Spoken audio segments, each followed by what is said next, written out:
The old wolf smelled trouble on the wind long before she saw the lights.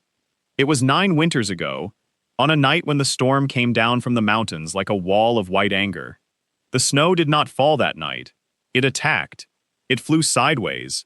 It stung the eyes, and it swallowed every sound and every shape in the valley. Somewhere out in that blindness, her family was lost. Her mate had taken their 3 young pups down toward the river before the storm turned. Now the world was a screaming sea of snow, and they could not find their way home. But she could bring them home. She had the one thing the storm could not take. She had her voice. Her howl was famous in those mountains. It was long and deep and steady, a sound that seemed to come from the bones of the earth itself. Other wolves sang in short, excited bursts. She sang like a bell in a church tower, clear and patient, a sound that could travel through wind and distance and fear.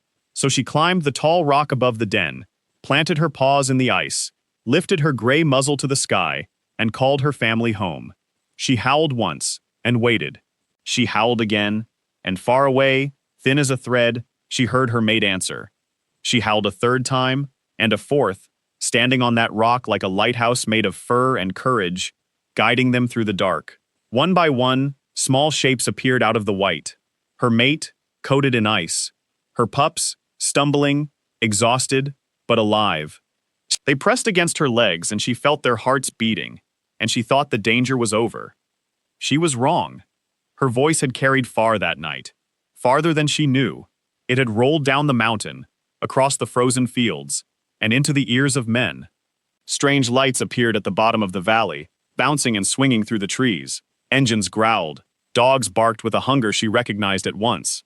The men had heard exactly where a whole family of wolves was gathered, because she had told them. She had stood on a rock and announced it to the entire world. She led her family away from the den as fast as their tired legs could go, deeper into the trees, into the dark, into the storm that had almost taken them, and was now their only friend. All night the lights moved through the forest. All night the dogs called to each other. The old wolf did the only thing left to do. She stayed silent, and she ran, and she prayed to whatever wolves pray to. When the sun finally rose, the storm was gone, and the valley was quiet and beautiful and white. And she was alone. What happened in those last dark hours? Only the forest ever knew.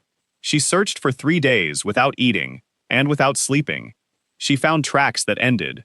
She found places where the snow told stories she could not bear to read. She never found her family.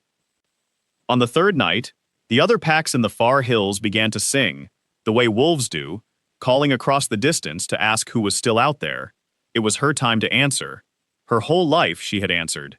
Instead, she stood in the deep snow with her head low, and she understood something that broke her from the inside. Her voice, the thing she loved most, the gift that made her who she was, had led the danger straight to the ones she loved. Her song had cost her everything. So she made a promise to the mountain, in the silent way animals make promises. She would never howl again. 9 winters passed.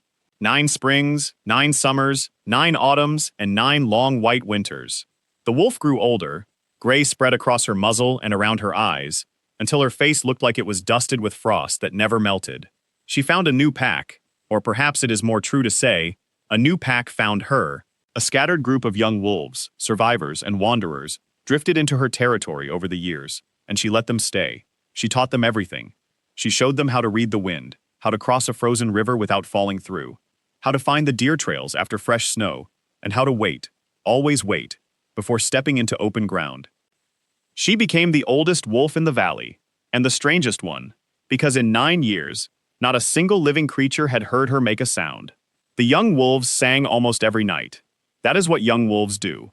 They gathered on the ridge under the stars, threw back their heads, and filled the valley with music.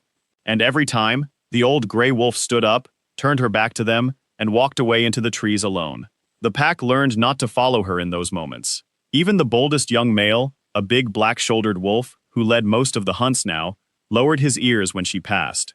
They did not understand her silence, but they respected it, the way you respect a scar without asking where it came from. What amazed the young wolves most was how much she could say without saying anything at all. She led with her eyes, with the angle of her ears, with a single slow turn of her head. A flick of her tail could freeze 4 running wolves in mid-stride. A long, level stare could send the boldest hunter circling wide around a ridge for reasons he would only understand an hour later, when the wind shifted and carried the scent of danger from exactly the place she had steered him away from. The pack learned to watch her the way sailors watch the sky. Her silence was not emptiness, it was a language, and every one of them became fluent in it, because their lives depended on it. Only once had a member of the pack ever tested the one rule she enforced above all others.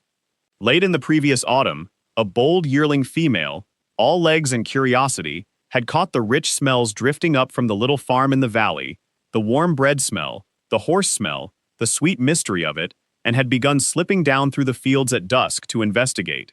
The old wolf appeared out of the shadows in front of her, like the fog taking shape. She did not growl. She did not need to.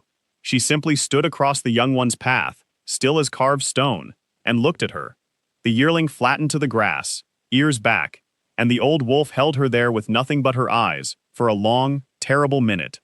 Then she turned and walked the young one all the way back up the mountain, step by step, escorting her home like a sheriff. The farm was not to be touched, not its fences, not its bright feathered birds, not its horses, not the small gray-haired human who lived there. Every wolf in the pack understood it, though none of them knew why. It was simply one more law of the Silent One, carved into the mountain alongside all her others. The valley below the south ridge was under her protection, in both directions, though only she knew that. The people in the valley knew about her too. Ranchers spotted her sometimes at dawn, a gray shape standing perfectly still at the edge of the tree line, watching. Hunters told stories about the wolf that could not be called, could not be tricked, could not be found unless she wanted to be found. Someone gave her a name that stuck, and it traveled from porch to porch and truck to truck until everyone used it. They called her the Silent One. But there was one thing about the Silent One that nobody knew, because nobody ever saw it. Almost every evening, when the light turned golden long, she left the pack and walked alone to a rocky point on the south ridge. From there, she could see the whole lower valley, the frozen creek, the county road, and one small farm tucked against the hills like a bird hiding from the wind. A white farmhouse. A red stable with a sagging roof, a wooden fence that leaned a little more each year, and a porch light. Every night without fail, as the sky went dark, that small yellow light came on, and every night, the old wolf lay down on the cold rock and watched it. She could not have explained why, even to herself. Wolves are not supposed to care about houses. Houses mean people, and people mean danger, and danger was a lesson written into her body forever.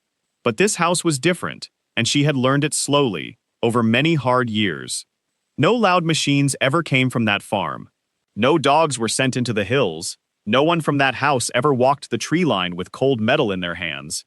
And in the worst winters, when the snow was too deep for hunting, and the deer were gone, and the pack grew thin and desperate, food sometimes appeared at the edge of that property. Just appeared, near the fence line, as if the land itself had decided to be kind. The young wolves thought it was luck. The old wolf knew better. She had seen the one who carried it there. A human, small, slow, wrapped in a heavy coat, with gray hair escaping from under a wool hat. A woman, old like her, alone like her, walking through snow, up to her knees, to leave food for animals she never even saw. The wolf had watched her from the shadows, holding absolutely still, and something inside her ancient chest had shifted just a little, like ice cracking at the very start of spring. So the Silent One watched the farm, season after season, year after year. She watched the woman feed her horses in the morning. She watched her fix the fence with hands that moved slower every summer. She watched the porch light come on each evening, faithful as a star.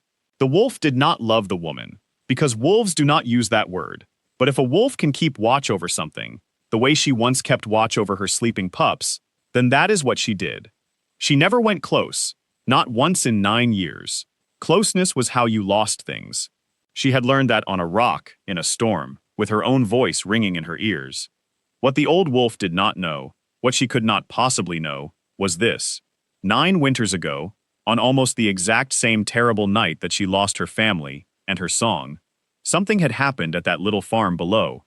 The porch light had burned alone until morning, waiting for someone who was never coming inside again. The woman in the heavy coat had lost her whole world too, in the space of a single hour, under the same merciless storm. Two hearts had broken on the same mountain, on the same night, in the same snow. One walked on four legs, and one walked on two, and for 9 years they had survived side by side without ever knowing they were survivors of the very same winter. The wolf watched the little yellow light flicker on below and settled her gray chin onto her paws. Far above the valley, the clouds were beginning to gather again.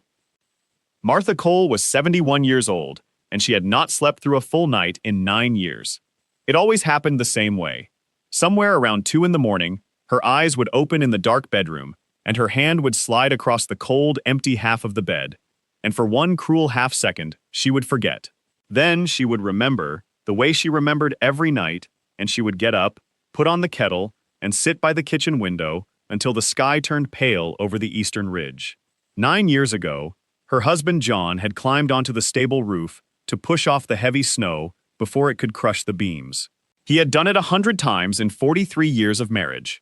He was strong and careful and stubborn, and he had promised her he would be down before the coffee was ready. Martha had watched him from this same kitchen window, shaking her head at him the way she always did. Then she turned away to pour the coffee, and when she looked back, the ladder was standing against the stable, and the roof was empty, and the yard was silent, and John was lying in the snow, with his hand pressed against his chest. His heart had simply stopped. The doctor said it was quick, that he probably felt almost nothing, that the storm rolling in that night had made it impossible for help to arrive any faster. People said many kind things in the weeks that followed. Martha thanked them all politely, and did not hear a single word.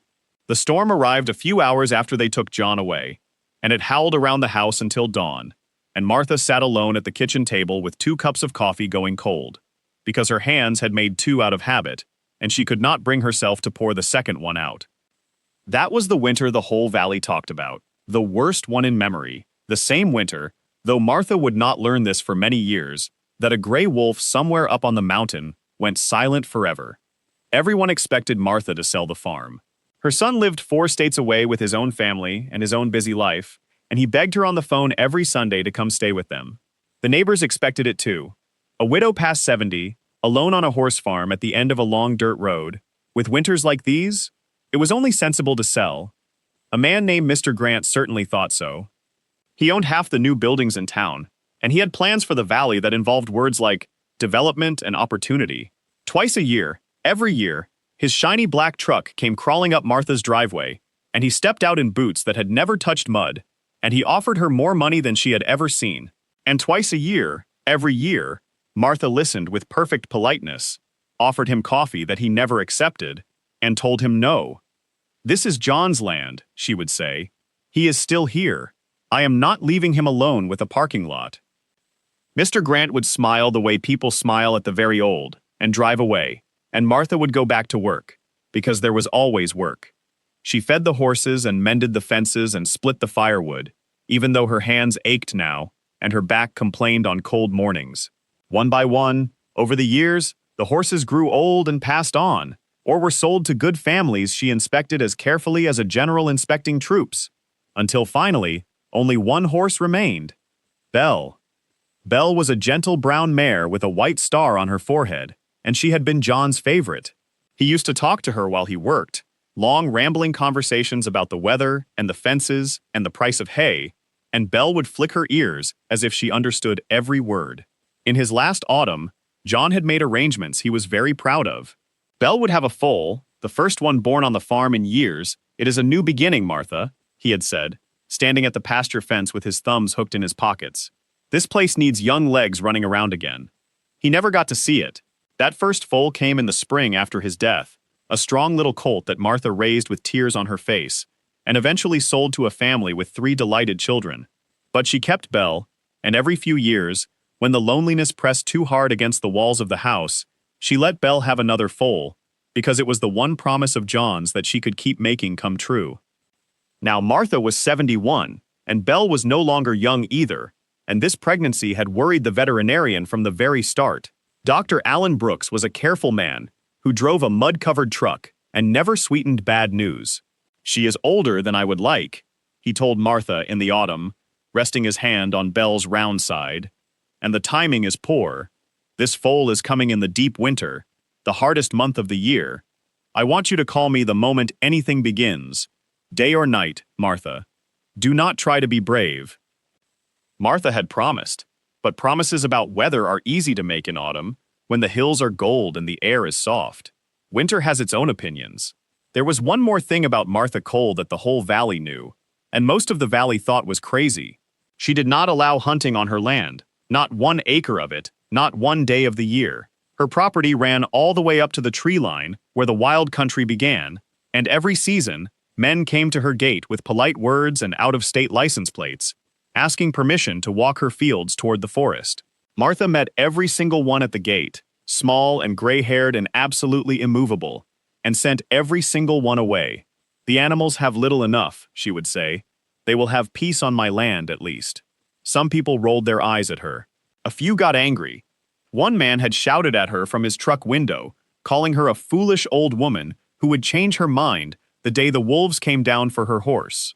Martha had stood at her gate until his dust settled, then walked back to the house and said nothing about it to anyone. Because here was Martha's secret, the one she had never told a living soul.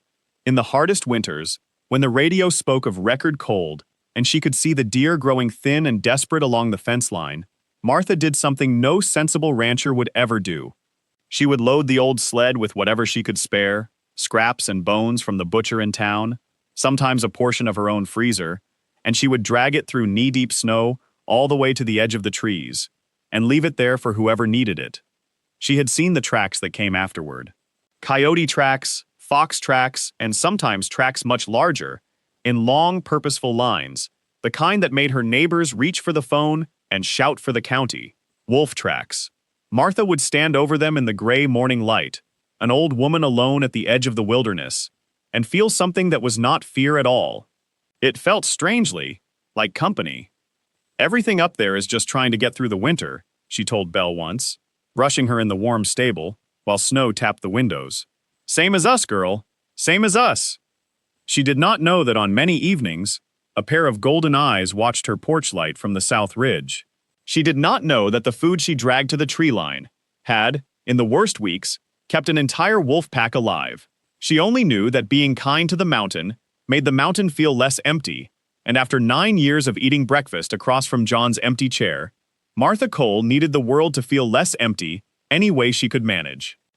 Earlier that very week, she had driven her old truck into town for supplies, and Ruth had leaned across the counter at the general store with the day's news. Folks are hearing the wolves again, Ruth said, bagging Martha's flour and coffee and the box of oats for Belle. The Petersons heard the whole pack singing up on the South Ridge 2 nights running, gave their girls nightmares. Some of the men are talking about it. Martha had counted out her money without hurrying. Let them sing, she said. It is the only free concert this valley has ever had. Ruth had laughed her big laugh, but she had also given Martha that look, the one people gave her more and more these days, half admiration and half worry. The look you give a stubborn old tree standing alone in a field where the storms come through. That night, like every night, Martha had wound John's pocket watch before bed. It was a heavy silver thing, older than both of them, and it had been in his coat pocket on the morning he died. It had stopped that day, at 7 minutes past 10, and for a year, Martha had left it stopped, because that felt right. Then, one sleepless night, she had understood that John would have hated a stopped watch, hated it, with his whole practical heart, and she had wound it, and set it, and she had wound it every night since. It ticked on her bedside table like a small brave heart, and it was the last sound she heard each night, and the first proof, each dark early morning, that time was still moving, and so was she. That January, the cold came early, and it came angry. By the 3rd week, the snow stood as high as the fence posts, and the pines cracked like rifle shots in the night, from the frost splitting their trunks. Belle grew heavier and slower, and Martha moved her into the stable full time, deep in fresh straw, with the small wood stove in the corner, keeping the worst of the cold away. Then, on a gray Thursday afternoon, the radio began to say a word that made every rancher in the valley stop what they were doing and listen. Blizzard. Not just snow, the radio said. A storm system swinging down from the north, colder and heavier than anything in 10 years. Wind that could take a roof off. Whiteout conditions. Travel after dark would be impossible. Everyone was told to be indoors by nightfall, stocked up, prepared to lose power and stay put for days. The phone rang all afternoon. First it was Ruth, who ran the general store in town, telling Martha to come stay in her spare room. No arguments. Then it was her son, his voice tight with worry, making her promise to keep the phone close. Then it was Dale Henderson, her nearest neighbor, 3 miles down the county road, a big, kind, slow-talking man who had helped her with every harvest and every broken machine since John died. "Martha," Dale said, "I do not like the sound of this one. Come stay with us tonight. The missus is already making up the bed." Martha looked out the kitchen window as he spoke. Across the yard, warm light glowed in the stable window. Belle was in there, restless all day, pacing and shifting the way Dr. Brooks had told her to watch for. "Any day now," he had said. "Maybe any hour." "Dale," Martha said quietly, "Belle is close. I cannot leave her alone in that stable. You know I cannot." There was a long silence on the line. Dale had known Martha for 30 years. He knew arguing with her was like arguing with the mountain itself. "Then you keep the fire going, and the phone next to you," he said at last. "And if that mare starts her business tonight, in this weather, you call me. I mean it, Martha. You call me and I will find a way through," Martha promised, and hung up and stood for a while in her quiet kitchen with her hand resting on the phone. Outside, the afternoon light was fading fast, far too fast, as if the sky itself was in a hurry to get the darkness started. The first flakes came down soft and slow, almost innocent, drifting past the window like feathers. Martha pulled on her heavy coat, her wool hat, and John's old scarf, and crossed the yard to check on Belle one more time before the storm arrived. High on the south ridge, the falling snow began to dust the back of an old gray wolf. She had been lying on her lookout rock since midday, watching the little farm, tasting the sharp change in the wind. Every animal on the mountain had felt the storm coming and gone to ground. Her own pack was already curled deep in the shelter of the dens, tails over noses, waiting it out the smart way. That was where she should have been too. She was too old for storms like the one riding down from the north. She could feel the size of it in her hips and her healed-over scars, the way old creatures feel weather. But down below, the small figure in the heavy coat was crossing the yard through the swirling snow, and the stable light was on, and something was different tonight. The wolf could not have said what. Perhaps it was the way the woman had been moving all day, back and forth to the stable, more times than any day the wolf could remember. Perhaps it was the deep restlessness she could sense even from here, the particular energy of a creature about to bring new life into the world at the worst possible time. Or perhaps it was simply this. 9 years ago, on a night exactly like the one now roaring down the mountain, the old wolf had lost everything because no one was there. The wind rose, the trees began to lean and hiss. The little yellow porch light disappeared and reappeared through the thickening snow like a candle trying not to go out. The silent one stood up, shook the snow from her gray coat, and began to walk down the mountain, straight toward the valley, straight into the storm. The blizzard did not arrive. It attacked, exactly the way the radio had promised, and worse. Martha was halfway back to the house when the wall of it came over the western ridge and slammed into the valley. In the space of a minute, the world turned from gray to screaming white. The wind hit her like a moving thing, shoving her sideways, tearing John's scarf loose and whipping it around her face. The house, 30 steps away, vanished completely. The stable behind her vanished too. Martha stood in a roaring nothing, an old woman alone inside a cloud, and felt the first cold finger of real fear slide down her spine. She turned her back to the wind and fought her way to the porch, hand over hand along the guide rope John had strung between the house and stable decades ago, for exactly nights like this. Inside, she leaned against the door, catching her breath, listening to the storm throw itself against the walls of her home, like something that wanted in. The lights flickered once, twice, then the kitchen went dark, and the hum of the refrigerator died, and the only sounds left in the world were the wind and Martha's own heartbeat. She lit the oil lamp with steady hands. She had lived through many storms. Lost power was nothing new. She picked up the phone to call Dale, just to tell him she was fine, just to hear a voice. The line was dead, not even a crackle. The storm had already torn something down between her farm and the rest of the world. "All right," Martha said out loud, to the empty kitchen, to John, to herself. "All right then. Just us." And that was the exact moment she heard it, thin and urgent, underneath the roar of the wind. a sound that made her blood turn to ice water. Belle was calling from the stable. Not her usual evening sound, not impatience or hunger.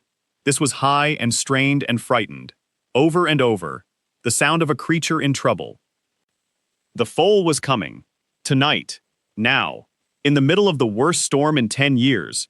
With no phone, no power, no doctor, and no living soul who even knew Martha was out here. For 10 wild seconds, Martha thought of the truck. Dale's farm was 3 miles down the county road. If she could reach him, he had a generator, a radio, and hands twice as strong as hers. She grabbed the keys from the hook and fought her way to the shed, gasping in the cold, and hauled herself up into the cab. The old truck had started faithfully every winter morning for 15 years. She pumped the pedal, whispered a prayer, and turned the key. The engine gave one slow, groaning turn, like a bear being asked to wake in January, and then a dry click. She tried again. Click. Again. Nothing at all. The cold had reached into the machine and stopped its heart, and even if it had roared to life, one look down the driveway told her the truth. The road was already gone, erased, drifted over into a smooth white sea. No truck on earth was crossing 3 miles of that. She sat in the freezing cab for the length of one breath, gripping the wheel with both hands, hearing Belle's frightened calls come and go on the wind. Then Martha Cole put the keys in her pocket, climbed down, and closed the shed door on the last easy way out. If no help could come to them, then she would be the help, all of it. She did not let herself stop to be afraid. Fear could have its turn later.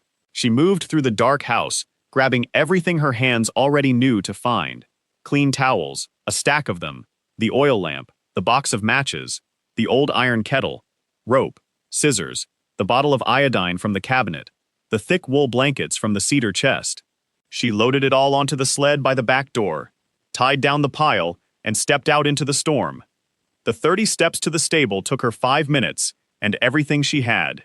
The wind fought her for the sled.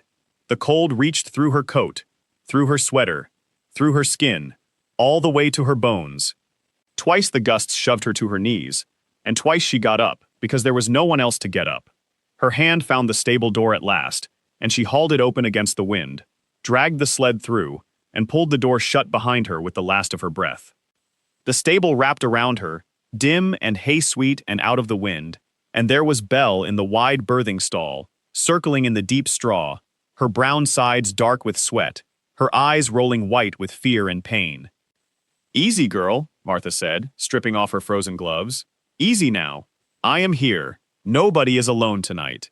She fed the little wood stove in the corner until it glowed, set the kettle on top, and hung the lamp on the beam where its light fell warm and gold across the stall. Then she pulled off her heavy coat, rolled up her sleeves, and did something she had not done in nearly 20 years. She got down into the straw with a laboring mare, one old woman with aching hands, and got to work. "Come on, girl," she whispered. "You do the hard part. I will do the rest." The first hour was waiting and soothing, wiping Belle down, talking to her in a low, steady voice, while the storm screamed against the walls and rattled the doors on their hinges. The old building groaned. Snow forced itself through every crack and gap, dusting the straw with white.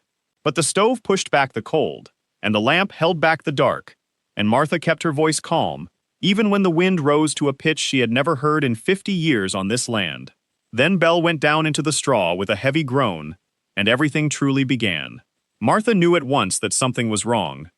She had watched John and Dr. Brooks bring foals into the world since she was a young bride, and she knew what the beginning was supposed to look like. This was not it. Belle strained and strained, again and again, her whole body shaking with effort, and nothing was happening. The mare's breathing grew ragged. Her eyes found Martha's with a look the old woman understood completely, the look of any mother in trouble, asking for help without any words at all. The foal was turned wrong. Martha was almost sure of it, and the nearest person who could fix such a thing was on the other side of an impassable storm. For one long moment, Martha knelt in the straw and felt the full weight of it. 71 years old, alone, hands stiff with age, arms that tired quickly now. If she did nothing, she would lose Belle and the foal both. John's mare and John's promise, gone in one night. If she tried and failed, the same. There was no version of this where someone else came to save them. Then she thought of John on the stable roof, doing the hard thing because it needed doing, and she reached for the kettle and the soap. What Martha Cole did in the next hour, she would never fully be able to describe afterward, even to the doctor, even to Dale. She washed her arms to the shoulder in warm water. She knelt behind the laboring mare, closed her eyes, and let her hands do the remembering. Gently, so gently, working between Belle's pains, she found the problem.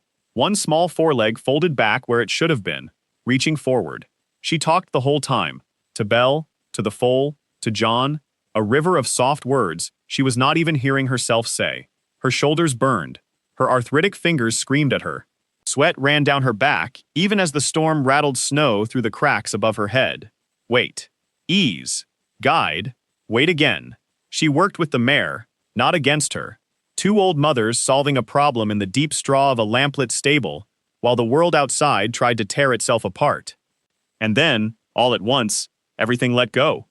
The foal came in a rush, into Martha's waiting arms and the pile of clean towels, a wet, dark, impossibly long-legged bundle, and Belle gave a great sigh, and Martha laughed and cried in the same breath. Then her heart stopped in her chest. The foal was not moving. It lay in the straw, still and small, and it was not breathing. The little rib cage did not rise. The seconds pounded past like fists on a door. "No," Martha said. "No, no, not tonight. Not this one." She grabbed handfuls of dry straw and rubbed the little body hard, the way she had seen the doctor do a lifetime ago, rough and fast along the ribs, clearing the small nose, rubbing and rubbing, calling to it in a fierce, breaking voice. "Come on, breathe. Your grandfather horse carried my John through 40 years of these hills, and you come from that same line, and you will not give up in your first 5 minutes. Breathe." Nothing. The storm howled. The lamp flickered. Martha bent low, cleared the tiny nostrils once more, and rubbed until her arms had nothing left in them. The foal shuddered, coughed, and pulled in its first breath of cold mountain air, with a sound like a torn cloth, and then another, and another, and then it sneezed, and its long legs kicked, and Belle turned her great tired head and began to lick her baby, and the little stable filled with the oldest music in the world, a mother and her newborn finding each other. Martha sat back in the straw and sobbed like a child, filthy and exhausted and gloriously, completely happy for the first time in 9 years. "There," she whispered. "There now. Happy birthday, little one." She should have gone back to the house then. Later, everyone would say it. She should have banked the stove, put on her coat, and followed the rope back to her warm kitchen. But the foal was so new, and Belle was so tired, and Martha's own body suddenly felt like a coat that weighed 1,000 pounds. The hour was somewhere deep past midnight. The adrenaline that had carried her through the birth drained away all at once, the way a bathtub empties, and it took her strength with it. "I will rest," she thought. "Just a few minutes, right here where I can watch them." She pulled a wool blanket around her shoulders and settled against the wall of the stall. Her clothes were wet through, from sweat and from the birth, though she was too tired to notice. The stove's glow made the straw look like spun gold. The foal was already trying its legs, folding and unfolding them like a carpenter's ruler, and Martha watched it through eyelids that kept sliding down, and smiled, and slid toward sleep. She dreamed, or half-dreamed, the way the very tired do. She was young again, and it was summer, and John was leaning on the pasture fence with his thumbs hooked in his pockets, watching a foal run circles around its mother in the gold evening light. "This place needs young legs running around again," he said, and turned to her, and smiled the smile she had married him for. "See there, Martha, did I not tell you? Somewhere very far away, in another world, a wind was screaming and a door was rattling. But here the grass was warm, and the light was honey, and John was laughing, and Martha let go of the far world and stayed." She never saw the stove burn down to red embers, then gray ash. She never felt the temperature in the stable begin to fall, degree by degree, as the storm outside deepened into the coldest hours of the coldest night in a decade. And she never heard the wind find the stable door, worry at the old latch like a thief, and finally, with one monstrous gust, tear it open. The storm poured in. Snow swirled the length of the aisle. The lamp on the beam guttered and died, and the cold came down like a hand closing. Belle called out in alarm, curling her body around her foal, sheltering it in the deep straw with her own warmth. She called again, toward the small crumpled shape of the woman against the stall wall. Martha did not answer. The blanket had slipped from her shoulders. Her wet clothes were stiffening in the freezing air, and her sleep had gone somewhere deeper than sleep, down into the dangerous dark where the cold takes people, where everything stops hurting and stops mattering, and the body begins, very quietly, to shut its doors one by one. Her last blurred thought was that she could hear John calling her in from the snow, and that she would go to him in just a minute, in just one more minute. Far out in the roaring dark, halfway down the mountain, the old wolf was fighting for her life. She had crossed the high meadow leaning into the wind at an angle no young wolf would have believed. She had felt her way through the pines by memory when her eyes were sealed shut with ice. At the frozen creek, the wind had shoved her onto a stretch of thin black ice, and it had cracked under her like a whip, and only 9 winters of hard-won wisdom had saved her, flattening her body, spreading her weight, crawling inch by inch while dark water breathed beneath her. Below the creek, the storm had laid a trap. A great pine, snapped off at the waist by the wind, had come down across the narrow cut in the rocks that was the only sensible way off the mountain's shoulder, and behind it the snow had piled into a drift taller than a man. A young wolf would have wasted an hour hunting for a way around. The old wolf stood before the wall of white, with the wind flaying her fur, and felt every one of her years in her hips and her healed-over bones, and then she simply began to climb. She lunged and sank and lunged again, swimming up the face of the drift more than walking it, her breath tearing out of her in ragged clouds, her old heart hammering a rhythm it had not been asked for in seasons. Twice the snow gave way beneath her and dropped her back to the bottom. Twice she stood, shook herself, and started again. On the third climb, she got a paw onto the fallen trunk, hauled herself over the top, and half fell, half slid down the far side into the wind-scoured field below, where she lay for 10 full seconds, sides heaving, before forcing her legs back under her. An old wolf, a tired wolf, a wolf with every reason in the world to turn around. She kept going, because the little yellow light had been in the wrong place all night, not the porch, the stable, and now, as she came down through the last of the trees, the light was not there at all. The wolf came out of the forest into the open fields, into the full fury of the storm, and stopped. The farm was gone. Everything was gone. There was only wind and white and darkness. Then, for half a second, the blizzard breathed, and through the gap she saw it. The stable, its door swinging wide, banging against the wall, the black doorway swallowing snow. An open door, on a night like this, was a wound. The old wolf lowered her head and crossed the last field through snow, up to her chest, plowing forward like a gray ship, and reached the doorway and looked inside.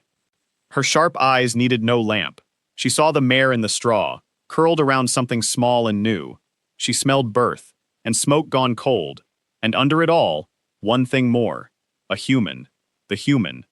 Her human, the one from the porch light and the tree line, and 9 years of quiet watching, lying too still against the wall, in air already cold enough to end her. The mare saw the wolf shape fill the doorway, and surged half up, terror in her eyes, placing herself between this ancient enemy and her foal. The wolf did not even look at her. She stood in the doorway with the storm tearing at her back, staring at the fallen woman, while everything she was made war inside her. 9 years of one law. Stay back. Stay silent. Stay away from humans, for their sake and yours. Closeness is how you lose things. The woman's breath rose in a faint, failing thread of mist. Soon there would be no mist at all. The old wolf stepped over the threshold and into the light of no light, into the world of people, breaking every rule that had kept her alive. The choice was made. The first thing the wolf did was close the cold's front door. She threw her shoulder against the swinging stable door, once, twice, until it banged into its frame, and the wind's roar dropped to a muffled growl. It would not hold forever. It did not need to. It needed to hold for now. Then she went to the woman. Up close, the human was even smaller than she had looked from the ridge, a bundle of wet cloth and white hair, folded against the boards. The wolf circled her once, reading everything the way wolves read, with her nose. Cold skin, slowing blood. The thin, sweet smell of a body giving up. She had smelled it before, on late-season pups, on old packmates in hard winters. She knew exactly how little time this smell left. The wolf knew one answer to freezing. The oldest answer, the one wolves are born knowing. On the worst nights, the pack sleeps as one animal. You put your body against the bodies you love, and you spend your own heat, like the last food in winter, freely, on the ones who need it most.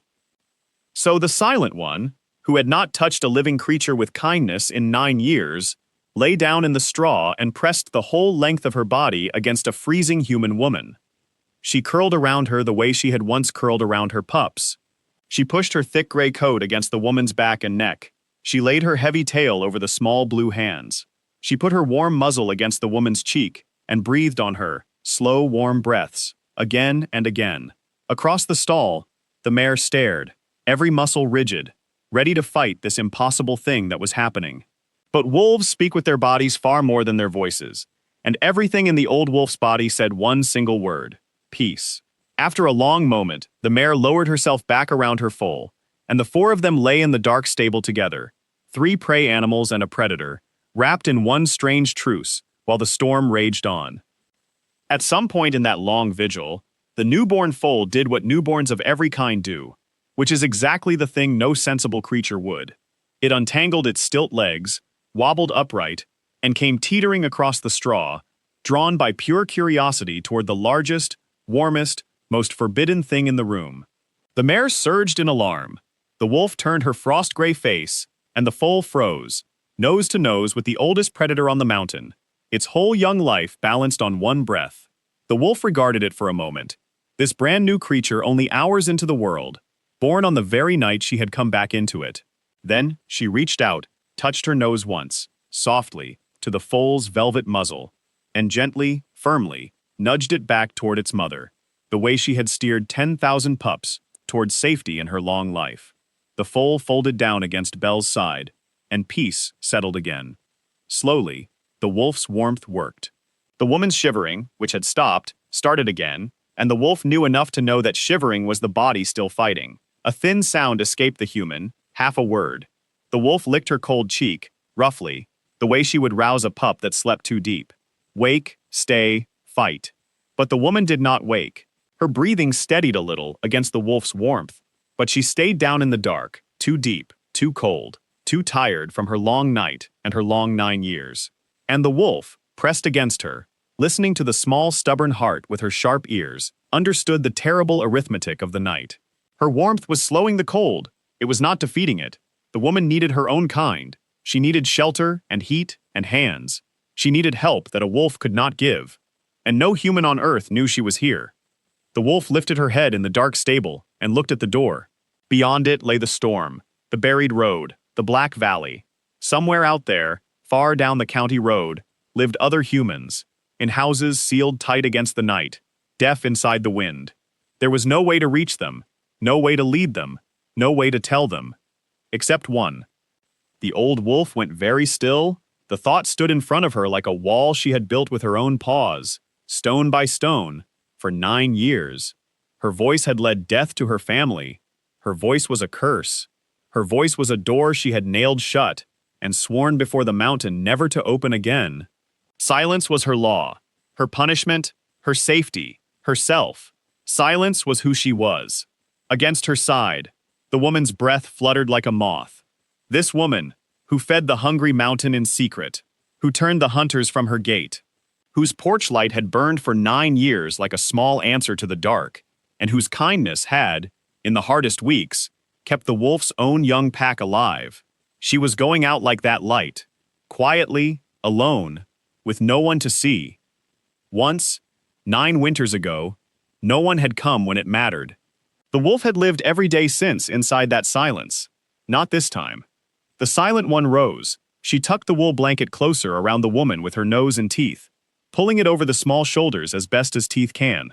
She looked once at the mare, and something passed between the two old mothers, and the mare shifted closer to the woman, lending her great warmth. Then the wolf walked down the dark aisle, put her shoulder to the door, forced it open against the wind, and stepped out into the full scream of the blizzard. She climbed the snowdrift by the stable wall, so the wind would carry her voice down the valley instead of eating it. She planted her old paws. She lifted her gray muzzle to the storm, to the invisible sky, and reached for the thing she had buried. Nothing came. 9 years is a long time. Her throat had forgotten. Her body had forgotten. What came out was a broken, rusted sound, a sad cough of a thing that the wind swallowed whole. It was the sound of a bell that has been cracked and thinks it can no longer ring. The wolf stood in the snow with her ears flat, and for a moment, the whole weight of every winter since that terrible night pressed down on her spine. Then she thought of small, warm bodies pressed against her legs in a storm. Long ago, following her voice home. Her voice had brought them home. Before everything else, before the lights and the loss, her voice had brought her family home. That was the truth she had buried deepest of all. Her song had never been the curse. Her song had been the saving. The old wolf shut her eyes, opened her chest, and howled. It rose out of her like something breaking open, cracked and raw for one heartbeat, and then it found itself, and it climbed. It climbed over the wind. It rolled up the valley and up the mountain, deep and long and shaking, with 9 winters of grief and love, the voice of the bell tower, back from the dead. She howled, drew breath, and howled again, and again, louder each time, longer each time, aiming her whole soul down the valley toward the sleeping houses of the humans. She would howl until the storm ended, or her heart did. She was never going to stop. High on the mountain, in the deep dens, the young wolves woke and stood, electric with disbelief. They knew every voice in these hills, and they had never heard this one, and yet every one of them knew instantly whose it was. The big black-shouldered male scrambled into the open storm, threw back his head and answered. Then the others, one by one, until the whole pack was singing into the blizzard, a wild chorus crashing back and forth across the valley, the mountain itself finding its lost voice. 3 miles down the county road, Dale Henderson shot upright in his bed. His old dog was going wild downstairs, and underneath the dog and the wind was a sound Dale had never heard in 40 years in this valley. Wolves. Not far off, ghost story wolves. Wolves close, wolves loud, wolves right down in the valley bottom, howling with a desperation that raised the hair on his arms.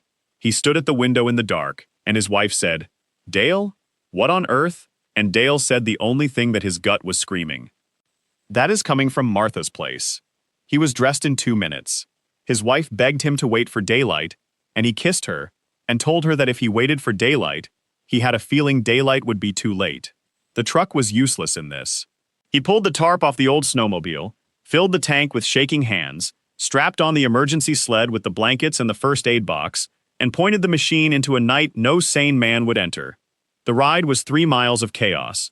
The headlight lit nothing but a wall of flying snow. Twice he lost the road completely and had to stop, blind, engine idling, panic climbing his throat. And both times, the sound reached him through the storm, that deep, ringing howl, over and over, steady as a lighthouse, and he understood with a chill that he was doing something no man had ever done. He was navigating by wolf. He turned the machine toward the voice, and it led him home. A mile from Martha's gate, the snowmobile plowed into a drift the size of a hay wagon and buried itself to the handlebars, engine screaming, tracks spinning on nothing. Dale climbed off into snow past his waist and dug like a badger, with his gloves, with his forearms, hurling snow into the wind that hurled it straight back, shouting at the machine, at the storm, at his own burning shoulders.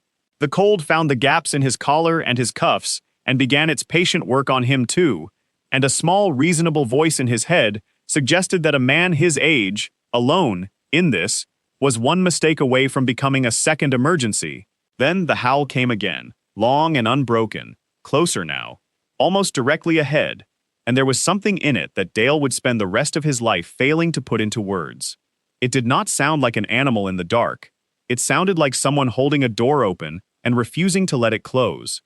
He got his shoulder under the machine, heaved it free with strength he did not know he still owned, and rode on, following that voice all the way up the buried county road, all the way to the black shape of Martha's farm.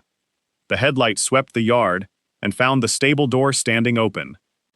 Dale left the engine running and floundered through the drifts, shouting her name, and what he saw when his flashlight beam swung into that stable stayed with him for the rest of his life, and he told it the same way every time until he was an old, old man. Martha lay in the straw against the stall, wrapped in a blanket, with a newborn foal and its mother curled close on one side of her, and stretched full length along her other side. Pressed against her, keeping her alive with its own body, was the biggest, grayest, oldest wolf Dale had ever seen. The wolf's head came up into the flashlight beam, and its eyes caught the light and burned gold, and man and wolf looked straight at each other across the little stable for 2 full seconds that lasted 100 years. Dale did not reach for anything. He did not shout. Some part of him, deeper than fear, understood the whole story at a single glance.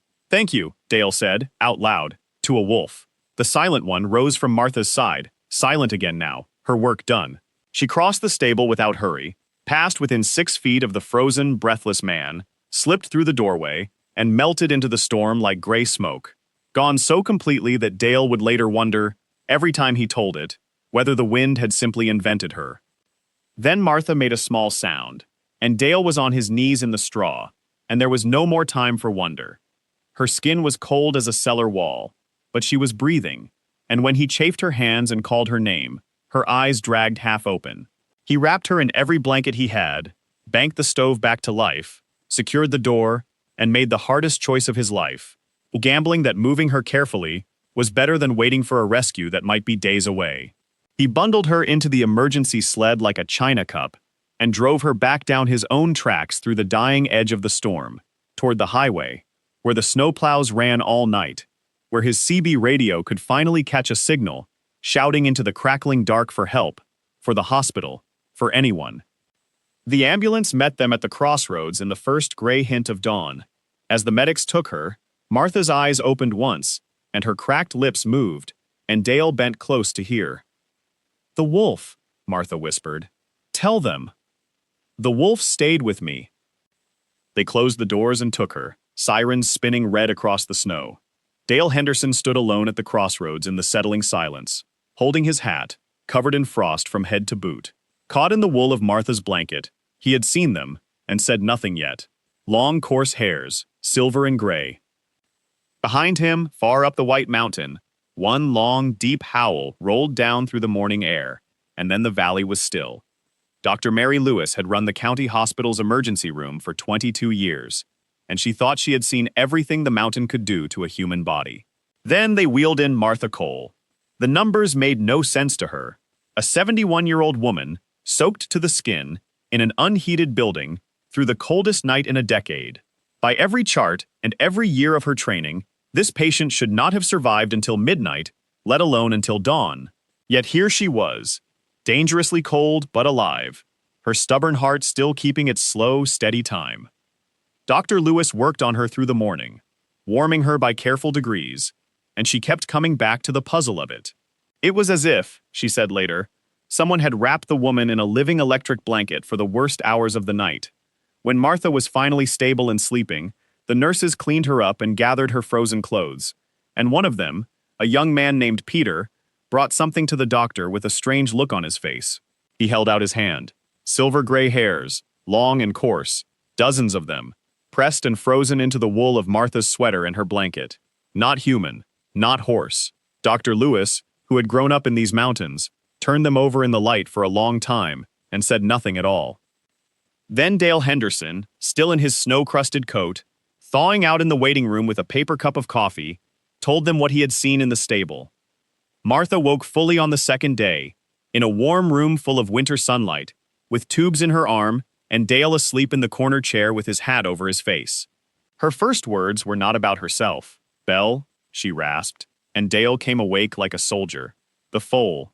Dale grinned all the way across his broad face and told her the mare and the little one were warm, fed, and being spoiled rotten by half the neighborhood, and Martha closed her eyes and breathed for a while.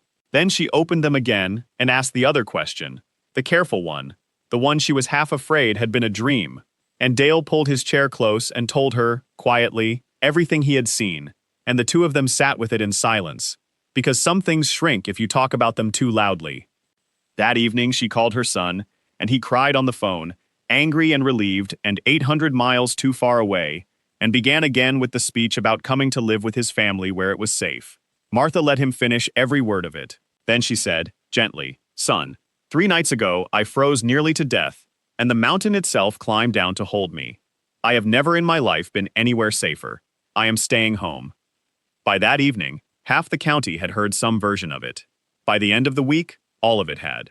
The story ran through the valley like spring water, growing as it went. The widow, the blizzard, the foal born in the storm, the pack that howled all night. The neighbor guided 3 miles through a whiteout by a wolf's voice, and at the center of it, the part people whispered over back fences and in the feed store aisles, hardly daring to believe it. The silent one, the wolf that had not made a sound in 9 years, singing for help for an old woman, and warming her with its own body until that help arrived. Some people wept when they heard it. Some people laughed and called Dale a storyteller, until they saw his face and stopped laughing. A newspaper reporter drove up from the city, and then a television crew, and for a little while the quiet valley was famous, and everyone had an opinion. Not every opinion was kind. Fear talks loudly, and it always finds a microphone. Within 2 weeks, a handful of alarmed voices had organized. A wolf entering a building, they said. A wolf pressing itself against a human being. Whatever the reason, it proved the pack had lost its natural fear of people, and a wolf without fear was a danger to every child and every animal in the valley. There was a petition. There were angry letters. Mr. Grant, who had never forgiven Martha her stubbornness, saw his opening and funded the loudest of them, and soon the county announced a public meeting to decide the question officially. The Wildlife Office sent a man named Officer Frank Miller to assess whether the pack on the South Mountain should be relocated, or worse. Officer Miller did his job properly, which meant he started with the evidence. He drove out to the farm while Martha was still in the hospital, and Dale walked him through that night, step by step, across the yard and into the stable. The tracks were still there, preserved in the frozen snow, like a signed statement. Miller crouched over them for a long time with his notebook and his measuring tape, and the story they told was so plain that he read it twice to be sure. A single wolf, heavy and old, by the depth and spacing of the prints, coming down off the mountain in the worst of the storm, straight across open ground, straight to a building with a human inside, and then, hours later, straight back out and away. No circling, no hunting pattern, no hesitation in either direction. In 20 years of fieldwork, Miller had documented wolves doing 100 things. He had never documented one keeping an appointment. He stood in the stable doorway where the wolf had stood, looked at the stall where an old woman had been kept alive through a deadly night, and wrote in his notebook one line that would later be read aloud at the meeting.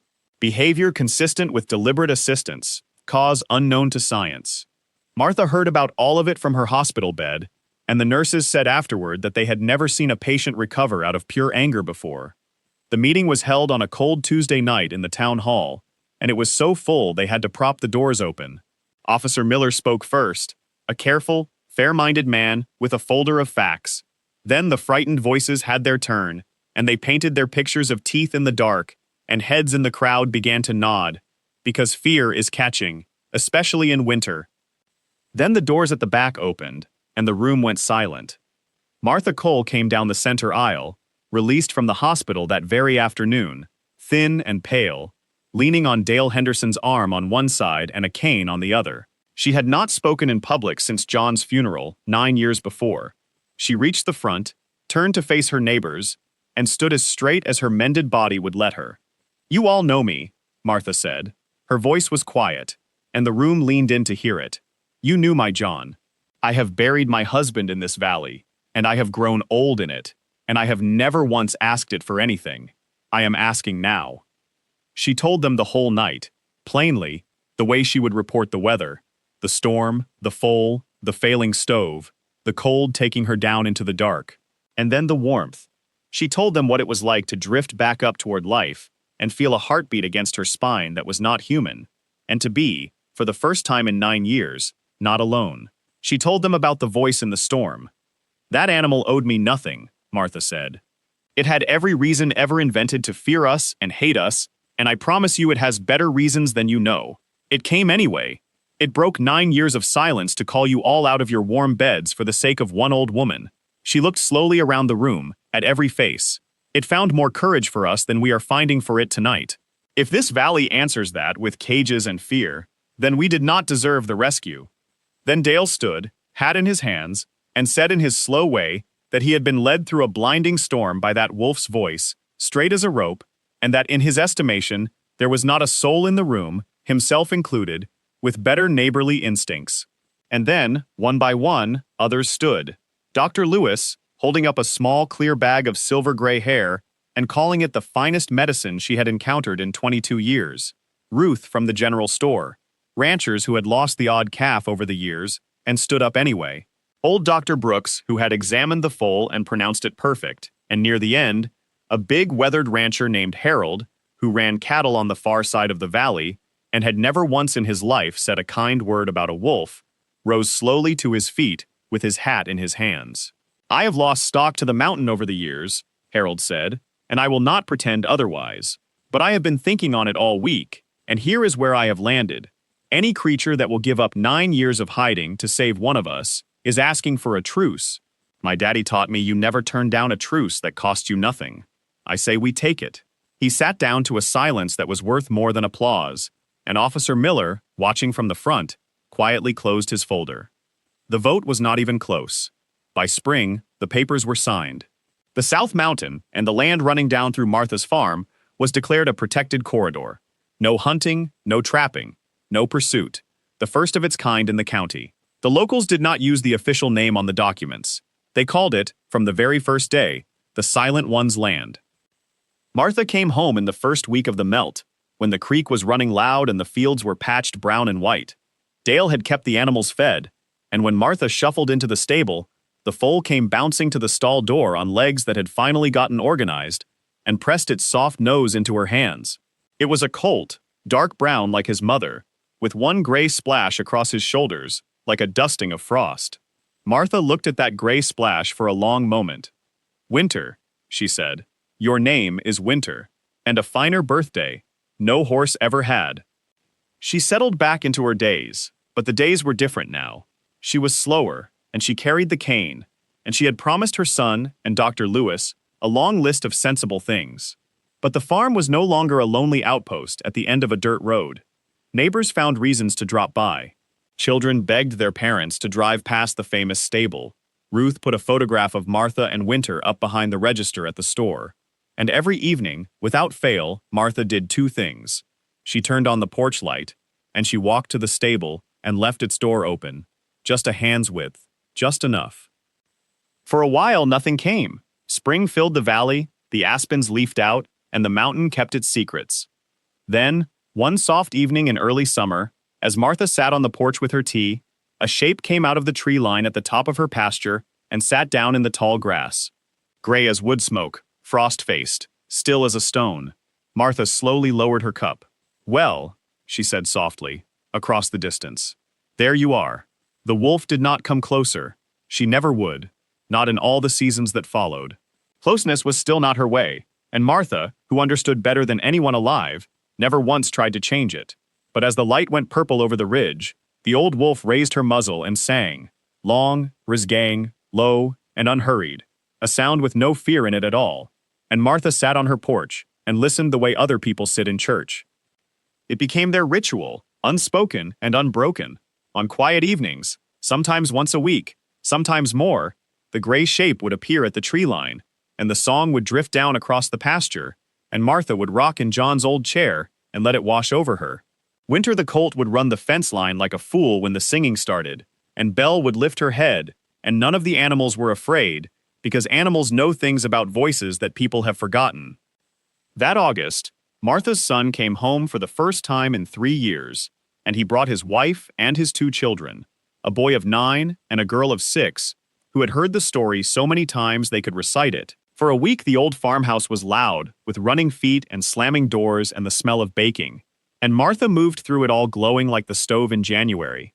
On their last evening, as the family sat out on the porch, the gray shape appeared at the tree line, right on time, and sang. The children went absolutely still, eyes enormous, hands gripping the porch rail, and the little girl whispered, "Is that her? Is that really her?" And Martha said, "That is really her."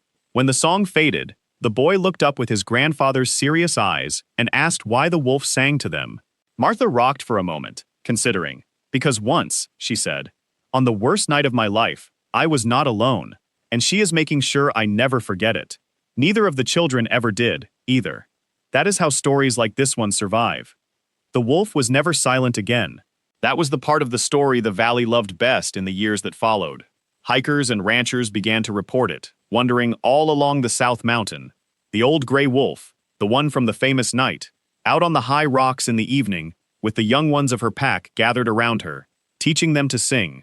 She would call, and the clumsy pups would try to answer, and she would call again, patient as a bell tower, passing down that deep ringing voice to a new generation. People pulled their trucks over on the county road just to listen. Nobody who heard it ever described it quite the same way, but they all agreed on one thing. It did not sound wild, it sounded like a lesson. The seasons turned, as seasons do. Winter the colt grew into a tall, kind-eyed horse who followed Martha around the yard like an oversized dog. Martha grew smaller and slower and, by every account of everyone who knew her, happier than she had been in a decade. She still talked to John while she worked, but the house at the end of the dirt road was no longer a place where silence lived. Then came an autumn evening, some years on, that Martha would keep to herself for the rest of her life, sharing it only once, with Dale, near the very end. The light was gold and long, and Martha was on the porch, when the old wolf came out of the trees as always. But this time she did not sit at the tree line. This time, slowly, with the stiffness of a creature carrying many winters, she came down through the pasture, closer than she had ever come, past the fence, into the yard itself, and stopped at the bottom of the porch steps. Frost-faced and gray, old beyond old, she looked up at Martha, and Martha looked down at her, two survivors of the same long-ago storm, close enough at last to see themselves in each other's eyes. Neither moved for a long time. Then the wolf dipped her great gray head once, low and slow, the way she had bowed to no living thing in all her years. Martha, tears running freely, pressed her hand to her own heart and bowed her white head in answer. "Thank you," Martha whispered, "for my life, for all of it. Go easy now, old girl." The wolf turned, crossed the yard, and walked up through the pasture into the trees, unhurried, dignified, gray into gray. At the tree line she stopped, lifted her muzzle, and sang one last time, the longest and deepest song Martha ever heard from her. A sound that rolled down the valley and gathered up 9 hard winters and set every one of them gently down. Then she was gone into the timber, and the dusk came on, quiet and complete. The old wolf was never seen again. But she was heard. That is the ending the valley chose to keep. Because from that autumn on, and for years after, the pack on the South Mountain sang with a sound the old-timers swore no other wolves on earth possessed, deep and ringing and patient, like a bell in a church tower, echoing down through pups who became parents who taught pups of their own. Her voice simply refused to leave the mountain. On winter nights, Martha would stand at her kitchen window with the porch light burning, listening to that inherited music pour down over the silent one's land, and smile, and turn into bed unafraid. "Some voices go quiet," Martha told the schoolchildren who came every spring to hear the story from the famous porch. "And people will tell you those voices are broken. Do not believe it." She would point her cane up at the tree line then, at the green wall of the forest climbing toward the peaks. "Some voices are just waiting," she said, "waiting through the longest winters you can imagine, for the one night they are truly needed. And when that night comes, they will be heard clear across the mountain. And in the valley below the South Ridge, on the coldest and clearest nights, they still are."